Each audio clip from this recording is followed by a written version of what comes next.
Setelah menolak Israel dalam gelaran Piala Dunia U20, Gubernur Bali Iwayan Koster kembali menolak kedatangan atlet Israel yang akan bertanding dalam event Anok World Beach Games di Bali pertengahan Agustus nanti. Komite Olimpiade Indonesia berharap ada solusi atas keikutsertaan Israel karena sanksi yang akan diterima Indonesia tidak main-main jika sampai gagal menggelar multi-event terbesar ketiga di dunia itu.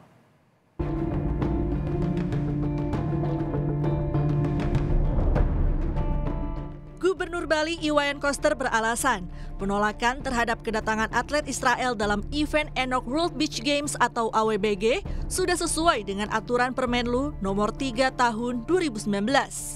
Koster mengusulkan pada penyelenggara event olahraga ini tetap bisa digelar di Bali tanpa melibatkan kontingen Israel.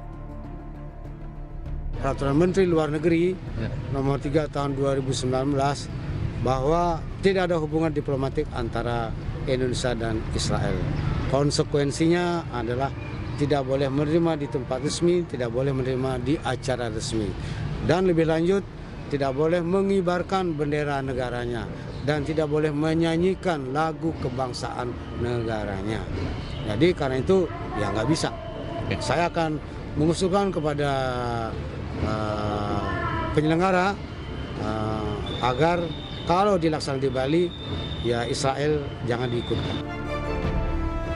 Ketua Komite Olimpiade Indonesia Raja Sabta Oktohari berharap permasalahan keikutsertaan Israel ini dapat diselesaikan dengan kepala dingin tanpa membuat gaduh bangsa.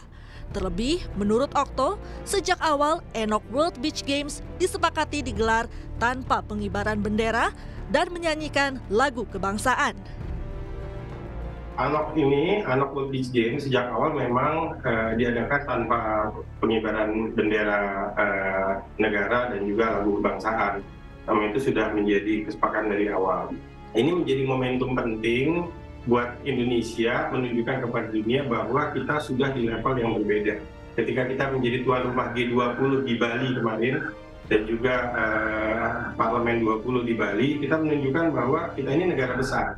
Gitu. Jangan sampai kita dikerdilkan atau bahkan dikucilkan dari pergaulan dunia hanya karena salah satu.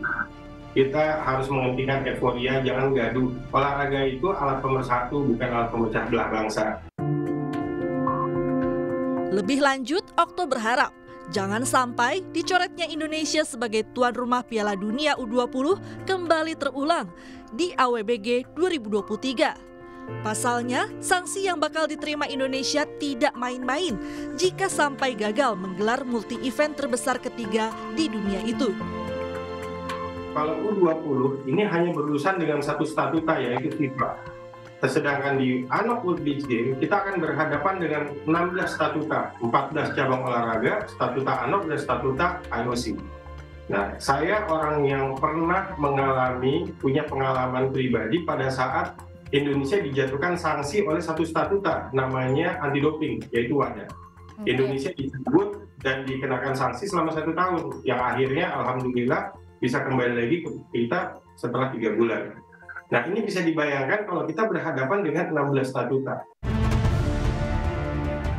Guna mencari solusi atas masalah penolakan atlet Israel, Menteri Pemuda dan Olahraga Dito Aryo Tejo menyatakan bakal berdiskusi dengan Iwayan Koster dan Kementerian Luar Negeri.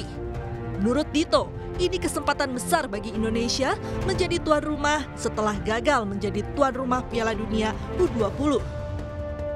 World Beach Game ini kita akan komunikasikan lebih intens dan dilanjutkan, dan pastinya saya akan secara resmi akan berbicara kepada Bu Menlu untuk menyikapi hal ini. Kita belum bicara jika gagal ya, kita tetap akan mempertahankan, dan kan Kemlu juga sudah berbicara bahwa untuk World Beach Games tetap dilaksanakan. Jadi kita berlandasan dari Kemlu saja. World Beach Games merupakan kegiatan multi-event terbesar ketiga di dunia setelah Summer Olympic dan Winter Olympic yang akan diikuti oleh 205 negara termasuk Israel. Sejauh ini, Presiden Joko Widodo mengaku belum mendapatkan laporan soal penolakan Gubernur Bali terhadap kedatangan atlet Israel di ajang tersebut. Tim Liputan, Kompas TV.